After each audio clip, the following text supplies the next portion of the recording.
When you moved into the new location, 5 years ago, 365 times 5 is way too many days that I can count. Over 1,000 days ago, Okay. Tim was in his running streak at that point, where now I think he's in year 8. But you moved to a place that you didn't know a lot about. Right. You didn't have a huge network there.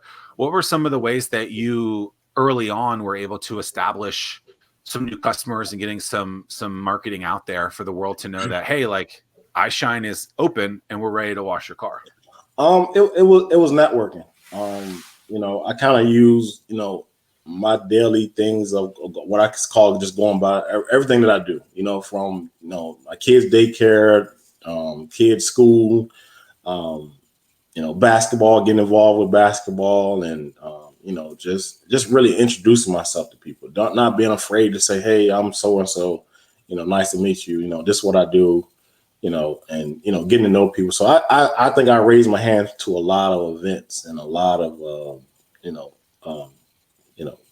I guess things going on in the area. I kind of made my mark, and I still have a lot more work to do here because I'm still I call myself still the best kept secret. So but just networking. I mean, I joined the BNI groups. I joined. Currently I'm on a couple boards. And what else have I done? I don't know. I think I just network all the crazy, man. That was kind of like one of the biggest things.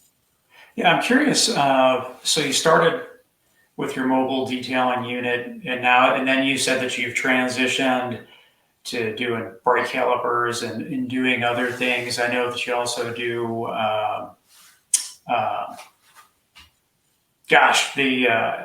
The film, the film, but not the film, but the ceramic coating. yeah. So how has your business evolved in the sense of, were you following your passion and those are the areas that you wanted to go to, or is this more high profit margin types of things where you can increase revenue and profits based on adding those services? It was a combination of both, man.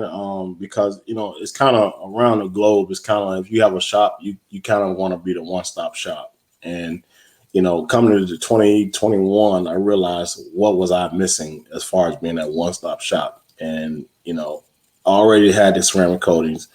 One thing I'm missing was the film and the window tinting.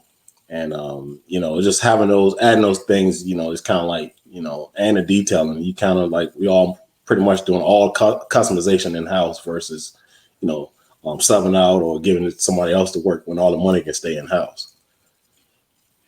So did you add PPF to the? Yeah, so I became XBEL certified back in April. Awesome, good to know. Yeah. So I'm interested in how you. Well, so I think when someone thinks about their car being detailed, their car being washed, they think about the drive-through services that cost, 20, 30, $40. That take, a handful of minutes to do it. That's not where you're doing. You have your services are significantly more detailed than that. They're significantly more expensive than stuff like that. How do you find the client that is looking for something like that, but then also market in a way that doesn't piss off someone when they think they're coming in and they're getting the Autobell of the world, who's just going to come in and, because Autobell is like a 7-Eleven. It's like, okay, you go in, you get it done, you leave, right? With you, it's you drop it off. It's going to take a long time, but you're going to get it almost new again.